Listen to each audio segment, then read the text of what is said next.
এবং খোলা তেলগুলো যে পরিবেশে থাকে সেই পরিবেশ দেখলে কিন্তু মনে হয় যে এটা স্বাস্থ্যের জন্য কখনোই উপকারী না। সুতরাং স্বাস্থ্যের জন্য ক্ষতিকর হিসাবে খোলা তেল, কারণ আমি তো খোলা তেলের মধ্যে কি কি ধরনের উপাদান থাকছে বা এটা স্বাস্থ্যের জন্য কতটুকু ঝুঁকি বা এখানে কি কি আমি বেনিফিট পাবো কিছুই লেখা থাকে না। এটা আসলে উৎপাদন ডেট কবে, এটার এক্সপায়ার ডেট কবে, এসব কিছুই লেখা থাকে না। এবং এই তেলটি কোথা থেকে আসছে, এটা আইএসও সার্টিফাইড কিনা, এভরিথিং কিন্তু আমাদের কিছুই থাকে না, যার ফলে এটা যাচাই করার কোনো সুযোগ থাকে না যে এই তেলটি আমাদের জন্য স্বাস্থ্যের জন্য ক্ষতিকর নাকি এটি আমাদের জন্য নিরাপদ।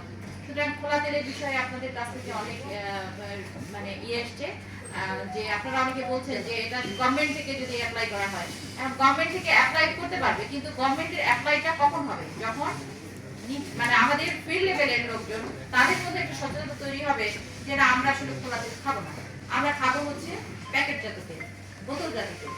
তো যাই হোক, সচেতনতা একটা বড় বিষয়। আর মোটা পর্যায়ে আসলে এই বিষয়টা ছড়িয়ে দেওয়া যে আবার পাতিলে উঠেছে ওই তেল, বারবার ওই তেলের মধ্যেই তেল দেওয়া হচ্ছে, ওই তেলের মধ্যে আবার তেল দেওয়া হচ্ছে এবং ওইখানে যে ট্রান্স ফ্যাট তৈরি হচ্ছে সেটা, এবং বলা যায় যে যারা রাস্তার বাইরের খাবার কিনে খায় তাদের ম্যাক্সিমাম পেটের সমস্যা, নাইলে কোনো না কোনো স্বাস্থ্য